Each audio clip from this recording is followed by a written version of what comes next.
Another LSU defensive tackle has entered the portal. We'll tell you who and why next. Locked on LSU. Let's go.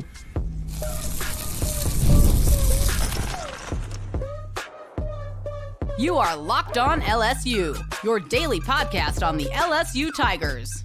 Part of the Locked On Podcast Network, your team every day. Okay, let's get it. It is Locked on LSU, your team every day. I'm your host, Matt Moscona. Thanks so much for making us your first listen. We're free, available wherever you get podcasts, of course, on YouTube as well. So please subscribe. As always, one of the fastest ways to help us grow is by leaving your comments below. So thank you for that. Today's episode brought to you by Game Time. Download the Game Time app, create an account, and use the code LOCKEDONCollege for $20 off your first purchase. Another LSU defensive tackle has entered the portal.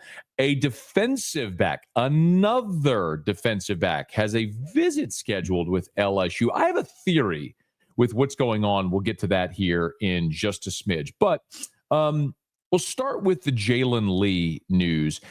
If you're from the greater Baton Rouge area, if you've been following LSU football and certainly recruiting for any length of time, you know Jaylen Lee's story. So Jaylen Lee is a kid who prepped at Live Oak High, which is in Ascension Parish. So nearby, or Livingston Parish, excuse me, with Live Oak, Denham Springs, Walker out there. And Lee was the guy that was a really big prospect coming out of high school and picked Florida. So he goes to Florida, spends 3 years with the Gators.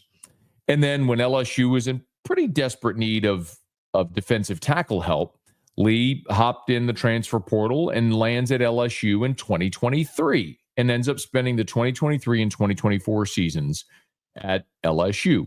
Now, remember, his true freshman season was 2020 at Florida. So that 2020 season, he ended up playing in 5 games. But remember, the 2020 season didn't count against anybody's eligibility. So really his clock started in 2021. Well, he played in 8 games for Florida in 2021, got a start in the Gasparilla Bowl that year.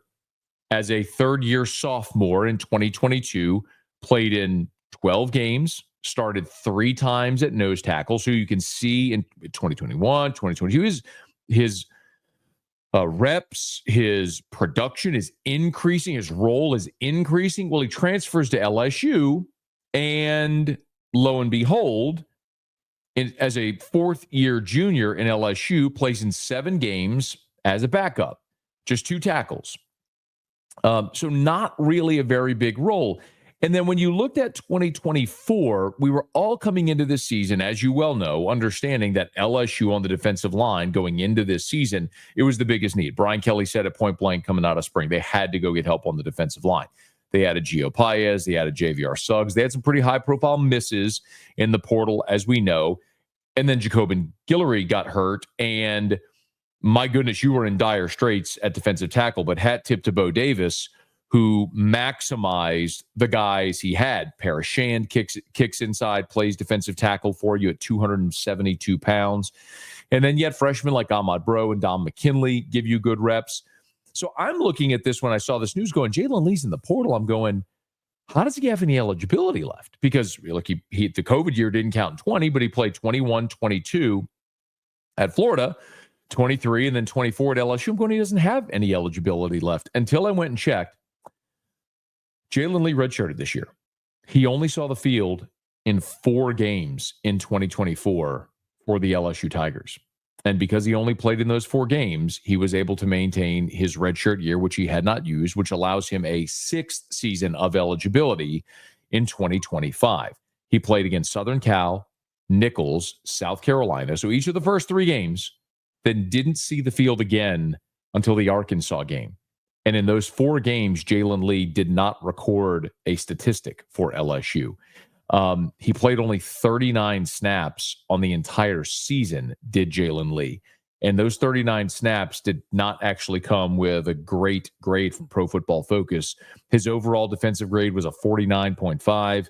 His run defense was a 45.5. His pass rush was a 60.3. So he only saw 39 snaps. And in those 39 snaps that he had, 38 snaps, according to Pro Football Focus. In the 38 snaps he had, He didn't exactly maximize them. So it's an interesting career path from Florida, a kid from the Greater Baton Rouge area to go to Florida for 3 years, come to LSU. As he was sort of ascending at Florida, but never really established himself in 2 seasons at LSU. Now he'll finish his career somewhere else. I know the bigger conversation for our context is less about what happens with Jaylen Lee and more about what it means for LSU on the defensive line. Remember, Jaylen Lee joins Kimo Makanayoli, who's entered the transfer portal, along with Demyron Johnson and JVR Suggs. So it's 4 defensive tackles that have entered the portal. But remember, Suggs was a situational interior pass rush guy.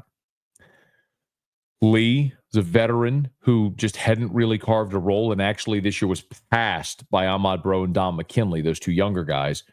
Kimo Makanayoli was an offensive lineman who this year switched to defensive tackle, never really made an impact. And then Demyron Johnson just finished up his true freshman year at LSU. So if anything, you can look and say that hurts your numbers. But I kind of look at this and say LSU knew this was coming because they went and added 4 freshman signees in this 2025 class. And remember, on top of that, you've got Jacoby and Guillory returning. You've got the aforementioned Ahmad Bro and Don McKinley, rising sophomores, ascending. You added Sadir Mitchell out of the transfer portal from Texas. You are pretty comfortable right now at defensive tackle. I'm not telling you that you've got All-Americans along that front, but Jacoby and Guillory could be an all-conference player. I think Dominic McKinley has the potential to be an All-American caliber player. So, yeah, I think at defensive tackle as of right now, you feel pretty good about where you are. And you're losing some veteran depth pieces, and that's never a good thing because when you lose veteran depth, that means your depth becomes young. So if anything happens to the veteran guys I just mentioned, that means one of the 4 true freshmen you sign have to take on a larger role, like Ahmad Bro and Don McKinley did this year. But the fact that LSU isn't going harder after defensive tackles in the portal, I think tells you that the 9 contributors that they have, I should mention, I forgot Sean Washington as well, or Sean Washington, is back as well for a 4th year in college. So that's another veteran guy on the interior. So 5 veteran guys on the interior, the 4 young guys you added, that's 9 tackles. I just feel like if Bo Davis really thought that position group was in trouble, they'd be going harder in the portal after a defensive tackle. The fact that they aren't, I think, tells you they're in pretty good stead. So Jaylen Lee enters the portal. He has 1 year of eligibility remaining. He'll play it elsewhere. The Tigers, meanwhile, chug along at defensive tackle. But LSU is continuing to kick the tires on defensive backs in the portal. And I have a theory as to what is going on here. And I'll explain it to you when we return. Locked On LSU, your team every day. Today's episode is brought to you by FanDuel. Y'all, the NFL playoffs are just about here. My goodness, what a great time. From big upsets to game-winning drives, the NFL playoffs are better with FanDuel because right now, new customers can bet $5 and get $200 in bonus bets guaranteed. That's $200 in bonus bets, win or lose. The FanDuel app gives you everything you need for live bets, for same-game parlays, and so much more. So visit the website and check out FanDuel. If you want to bet on the playoffs, the upcoming playoffs, this is your shot to do it, and FanDuel can make it happen. Go to FanDuel. We got the wild card round coming up this weekend. Games on Saturday, Sunday, and remember Monday Night Football as well in the wild card round. Couldn't be more fired up for it. Make sure you check out FanDuel. Visit FanDuel.com to join today. Get started with $200 in bonus bets. That's FanDuel.com. Make this playoff season unforgettable with FanDuel, an official sportsbook partner of the NFL.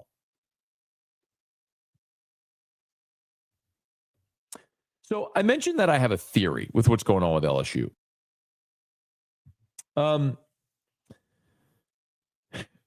In our previous episode, we told you about Keontae Scott. So Keontae Scott, if you're not familiar, is a defensive back, 2 years in the junior college ranks, 3 years at Auburn. Because of the Diego Pavia rule, He has one more year of eligibility remaining, and Keontae Scott is being targeted by LSU. Again, it's a safety. Well, we found out on Sunday that Demarcus Cooley is also set to visit LSU. Now, he's set to visit Ole Miss and Kentucky and other SEC schools. But I find this one pretty fascinating. So let me start by telling you about Demarcus Cooley, and then I'll give you my theory, okay? So Demarcus Cooley is an NC State defensive back. He played his 2023 season. He was a 3-star, signed with Maryland out of high school, University of Maryland, played in 2 games. So he redshirted as a freshman in 2023, jumps in the portal, goes to NC State in 2024. And in the 2024 season, he ends up playing in every game for NC State. Ends up playing in 12, didn't play in the bowl game, played in 12 games for NC State. Ends up with 30 tackles, 2 TFLs, an interception, 7 passes defense, a couple of forced fumbles, like a very good defensive back for NC State as a redshirt freshman. And he kind of played all over, but understand LSU's need right now is at safety. So Demarcus Cooley played 738 defensive snaps for NC State in 2024. Played the entire season. A starter and played almost every snap the entire season. Like to put some context on that, if I were to give you context here, so 738, I'm just looking up LSU's defensive snap counts just to give you a for instance. Ashton Stamps started every game for LSU, played 794 defensive snaps. Whit Weeks played 701. Those are the only 2 LSU defenders that played 700 snaps. Ashton Stamps, Whit Weeks, the only 2 players on defense that played 700 snaps for LSU this year. So Demarcus Cooley is a guy that was on the field for every play. He played 380 snaps at slot corner.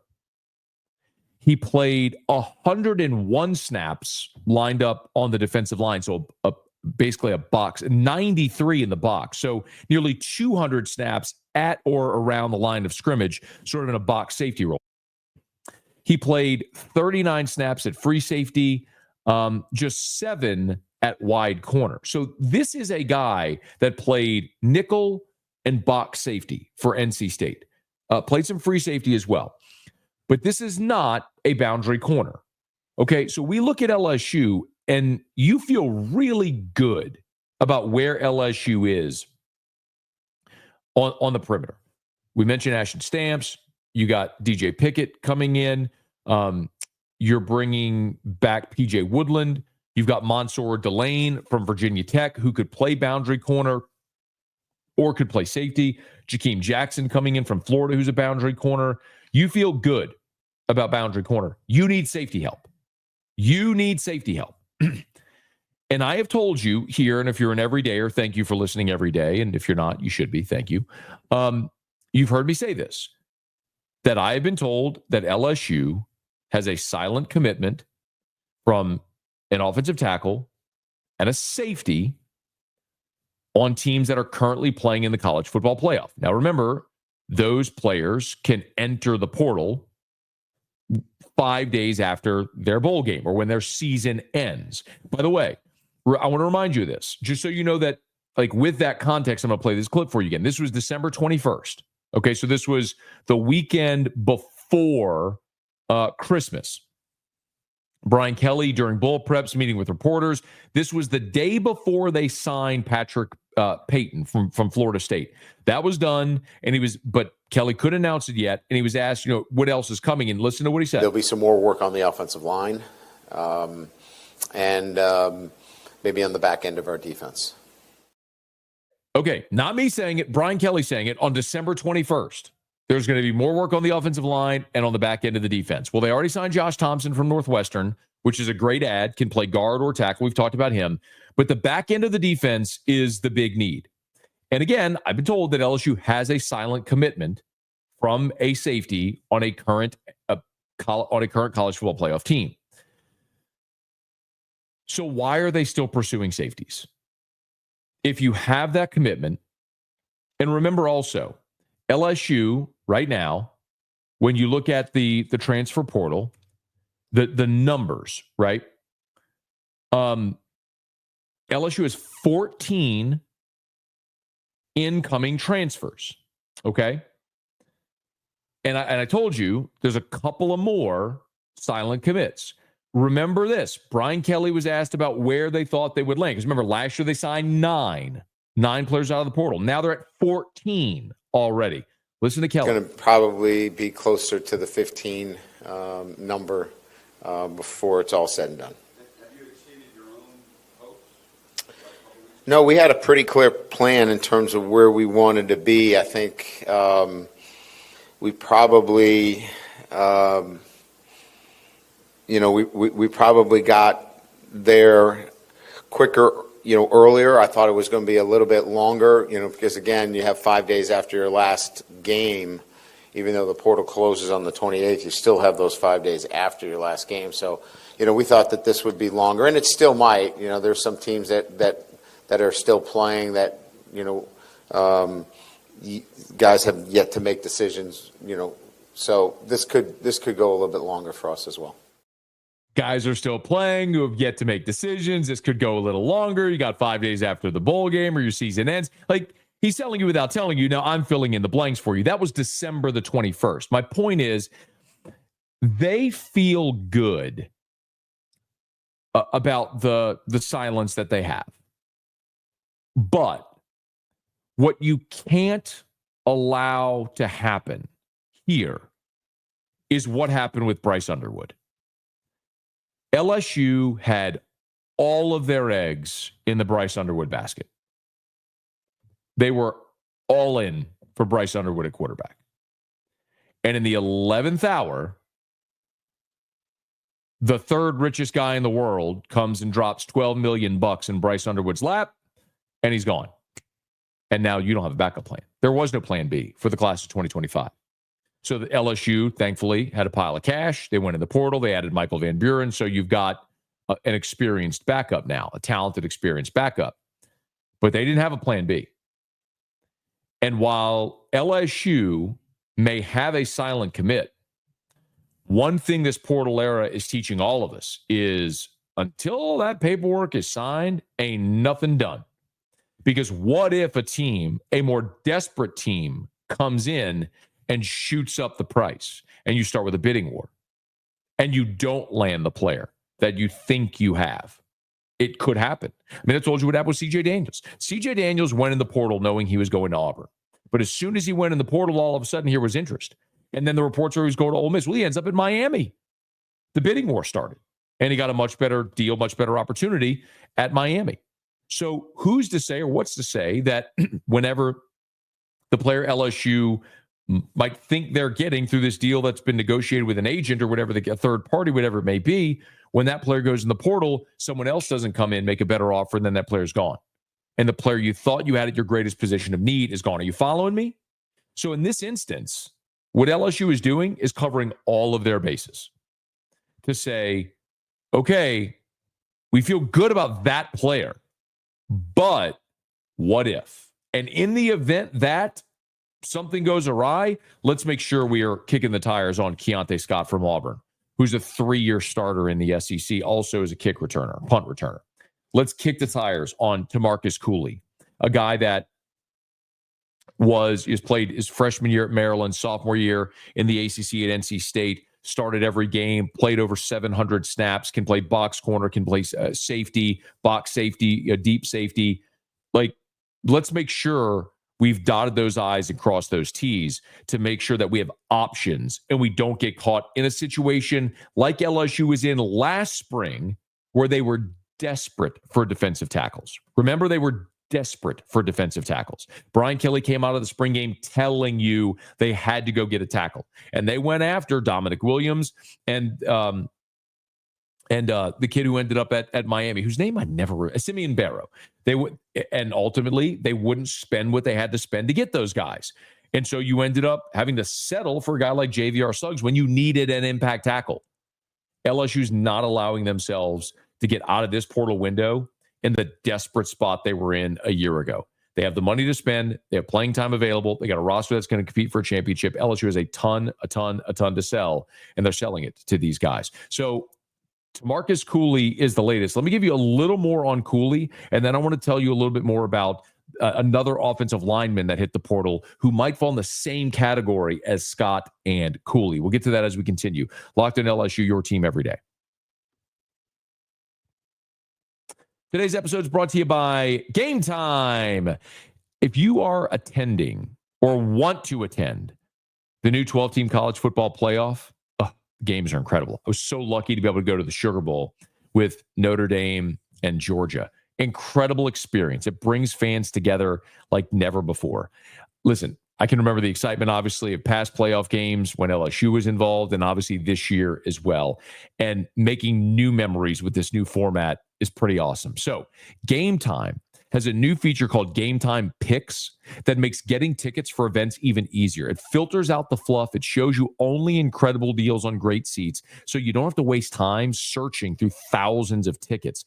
Again, recently, I was able to go to the Sugar Bowl. If you wanted to be in that number or you want to be at one of these playoff games, use Game Time Picks. Browsing through the deals is a breeze. You can find great value for all kinds of seats around the venue. The Super Deal in particular stands out. It's the best value for the event. I love that you can see the seat view before buying, and the app shows the total cost up front with no surprise fees at checkout. That's my favorite part. I tell you about it all the time. Plus, the on-time ticket delivery and lowest price guarantee gives you complete peace of mind. Take the guesswork out of buying tickets with Game Time. Download the Game Time app, create an account, use the code LOCKEDONCollege for $20 off your first purchase. Terms apply. Again, create an account, redeem with the code LOCKEDONCOLLEGE for $20 off. Download Game Time today. Last minute tickets, lowest prices guaranteed. So we've kind of gone through my theory, which is LSU has silent commits, offensive line, safety, but they're still kicking the tires in case those fall through because they don't want to get left with this game of musical chairs, and they're the team without a seat. They've got to add a safety.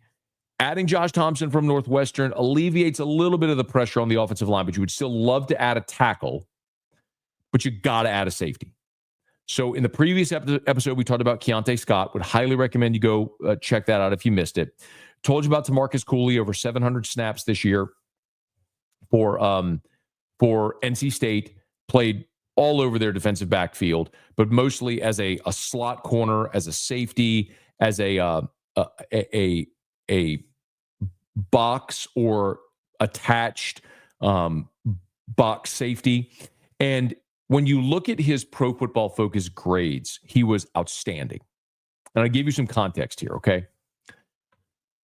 And you don't need to memorize this. Just remember what we talk about all the time with Pro Football Focus. Like, if you get into, like, 70s is a really good starting player. If your grades get into the 80s, you're exceptional. 90s is unheard of. Like, Garrett Nussmeier was the highest rated player from LSU from the bowl game. He was an 89, okay?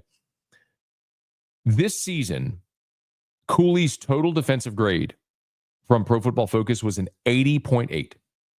His run defense grade was an 81.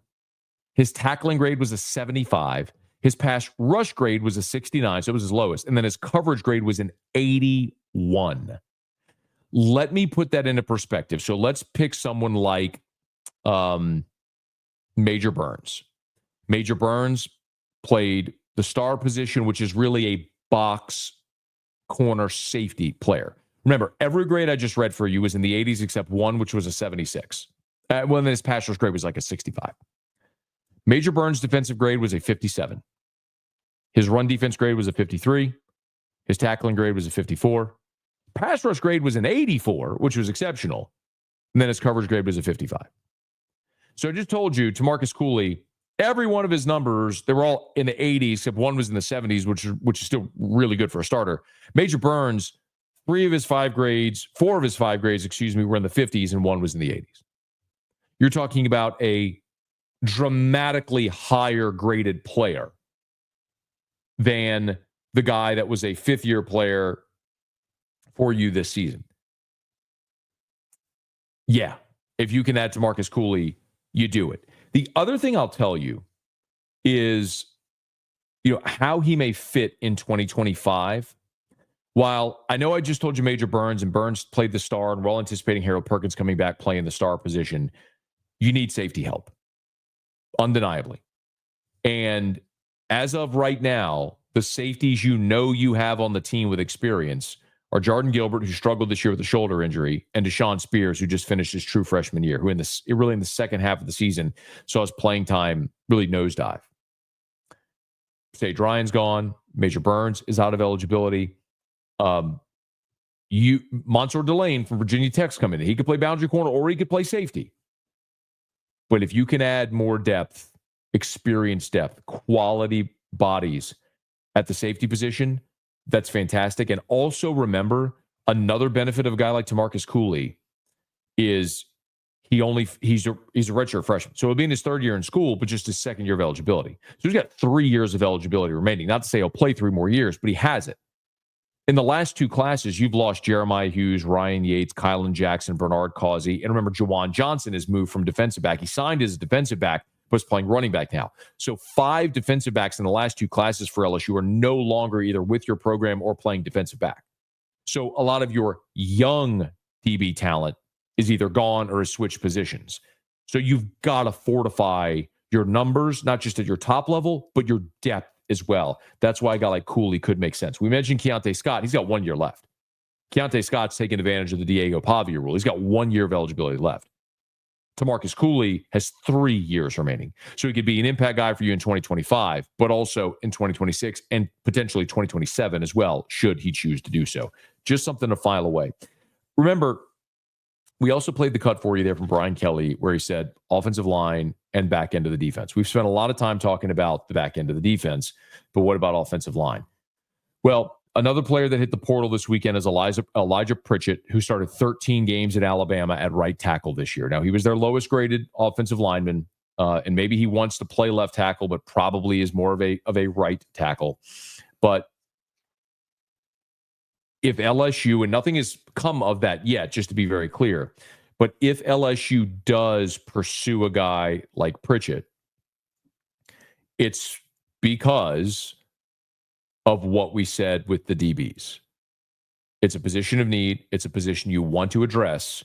You feel like you have somebody, you have a bird in hand, but until the paperwork is signed, nothing is guaranteed. So if there are other great players out there, it's worth kicking the tires to see if you might have an option there at a position of need. So the Tigers are at 14 portal additions right now. You heard Brian Kelly say they're probably close to the 15 number. If they add a DB and an offensive lineman, that puts you at 16. Now, I don't think they're going to add Keontae Scott, Demarcus Kee, and whoever the silent safety commit is. And I don't think they're going to add Elijah Pritchett and whoever that silent offensive line commit is. They're not going to add 5 more guys out of the portal. Eventually, the guys are going to look at where there's money and playing time. And if you keep loading up these position groups, there's just not going to be as much playing time available. So I don't think LSU's adding 5 more. But what they're doing is giving themselves options of the 2 more they're going to add. Because I do believe before LSU kicks off against Clemson, they will add a safety and they'll add another offensive lineman. Who they are remains to be seen. Maybe it's some of the guys we mentioned. Whenever that news breaks, we'll certainly talk about it right here. Hey, thanks so much for making us your first listen every single day. Now, for your second listen, how about you go check out our guy, Chris Gordy, over at Locked On SEC Podcasts or YouTube. Remember, if you're listening on podcast, thanks for making us your first listen. Please subscribe on your favorite podcast app. Rate us, leave a review. If you're on YouTube, smash that like button, subscribe to the channel, hit the bell so you're notified whenever we post a new video. Leave your comments below. As always, one of the fastest ways to help us grow is by leaving your comments below. And let a friend know if they love the Tigers. We got you every single day for Locked On LSU, your team every day.